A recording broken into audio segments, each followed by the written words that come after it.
കാണുമ്പോൾ എന്നും വിചാരിക്കും ഇതെന്താണ് എന്താണെന്ന് അറിയാൻ വേണ്ടിയിട്ട് ശ്രമിച്ചോണ്ടിരിക്കുന്നത്.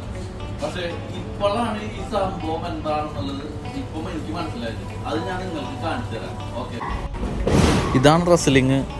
ഞാൻ സൈഡിൽ നിന്നിട്ട് കണ്ടുകൊണ്ടിരിക്കുകയാണ്. അതിൻ്റെ ഉള്ളിൽ കാരണം എന്നുണ്ടെങ്കിൽ നമ്മൾ ടിക്കറ്റ് എടുക്കണം. അപ്പോൾ നമ്മൾ പുറത്തുനിന്ന് കണ്ടുകൊണ്ടിരിക്കുന്നത് ഇത് വെറും ആക്ഷനാണ് ഈ സംഭവം നടന്നുകൊണ്ടിരിക്കുന്നത്.